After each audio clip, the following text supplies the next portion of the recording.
Au début du XXe siècle, le physicien russe Alexander Friedmann et le cosmologue belge Georges Lemaître ont calculé théoriquement que l'univers est en mouvement constant et en expansion.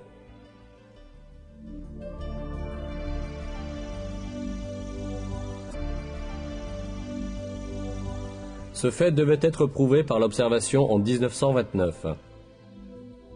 En observant le ciel avec un télescope, l'astronome américain Edwin Hubble découvrit que les étoiles et les galaxies s'éloignaient constamment les unes des autres.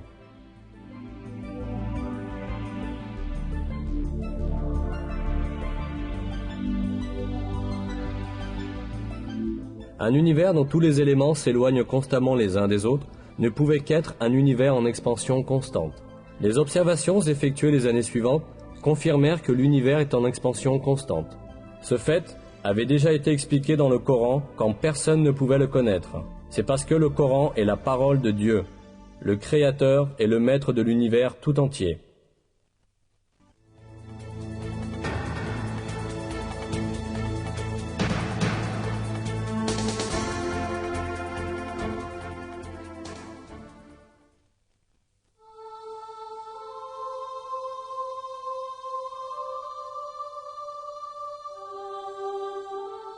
Les versets du Coran évoquant le Soleil et la Lune soulignent que chacun se déplace dans une certaine orbite. C'est lui qui a créé la nuit et le jour, le Soleil et la Lune. Chacun vogue dans une orbite.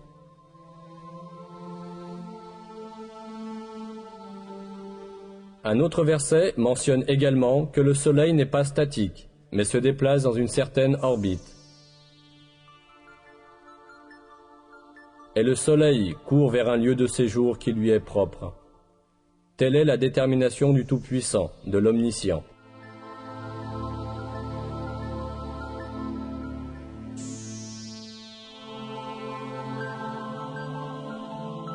Ces faits, qui nous sont communiqués par le Coran, ont été découverts à notre époque par l'observation astronomique. Selon les calculs des experts en astronomie, le Soleil voyage à la vitesse extraordinaire de 720 000 km à l'heure. Cela signifie que le Soleil parcourt environ 17 280 000 km par jour. Avec le Soleil, les planètes et les satellites de son système gravitationnel parcourent aussi la même distance. De plus, toutes les étoiles de l'univers effectuent le même genre de déplacement organisé. Le fait que l'univers tout entier est plein de chemins et d'orbites de ce genre est exprimé dans le Coran en ces termes. Par le ciel aux voies parfaitement tracées.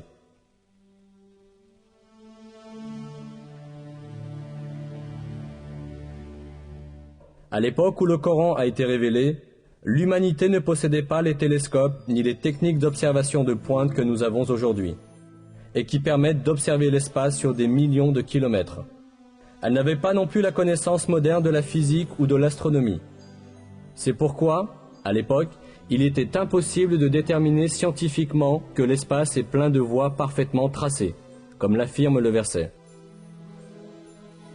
Cependant, ce fait est déclaré explicitement dans le Coran, qui a été révélé à cette époque, parce que le Coran est la parole de Dieu.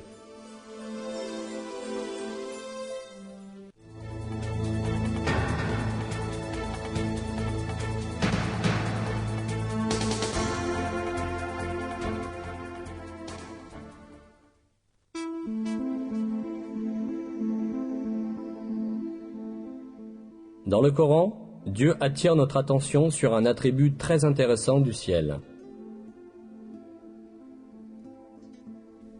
Nous avons fait du ciel une voûte protégée, et pourtant, il se détourne de nos signes. Cet attribut du ciel a été prouvé par la recherche scientifique effectuée au XXe siècle. L'atmosphère entourant la Terre exerce des fonctions cruciales pour la continuité de la vie.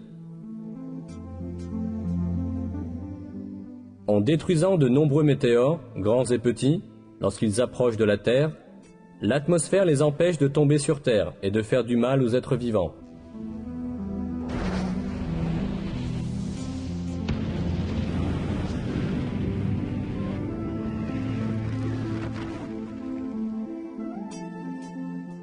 L'atmosphère filtre les rayons lumineux provenant de l'espace qui sont nuisibles pour les êtres vivants. Il est intéressant de noter que l'atmosphère ne laisse passer que les rayons inoffensifs et utiles, la lumière visible, l'ultraviolet proche et les ondes radio. Tout ce rayonnement est vital pour la vie. Les rayons ultraviolets proches, que l'atmosphère ne laisse que partiellement passer, sont très importants pour la photosynthèse des plantes et pour la survie de tous les êtres vivants. La majeure partie des rayons ultraviolets intenses émis par le Soleil sont filtrés par la couche d'ozone de l'atmosphère, et seule une partie restreinte et essentielle du spectre ultraviolet parvient jusqu'à la Terre.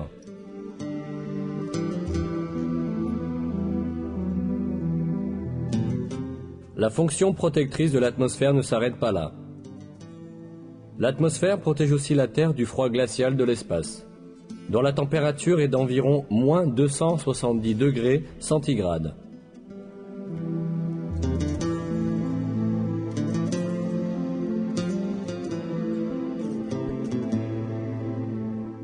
Ce n'est pas seulement l'atmosphère qui protège la Terre des effets nuisibles.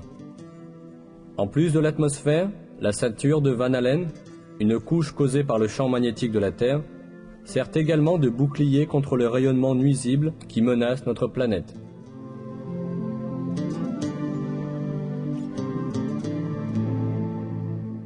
Ce rayonnement, qui est constamment émis par le Soleil et les autres étoiles, est mortel pour les êtres vivants.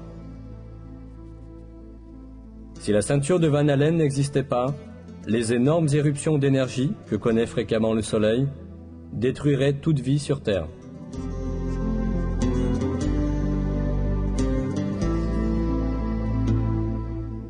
On a calculé que l'énergie transmise dans une seule de ces éruptions, détectée il y a quelques années, équivalait à 100 milliards de bombes atomiques, comme celle qui a été lancée sur Hiroshima.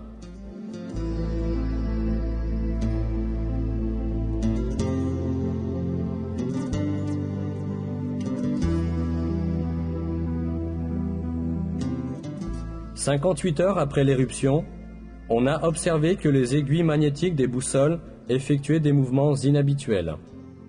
Et à 250 km au-dessus de l'atmosphère terrestre, la température s'est brusquement élevée à 2500 degrés Celsius.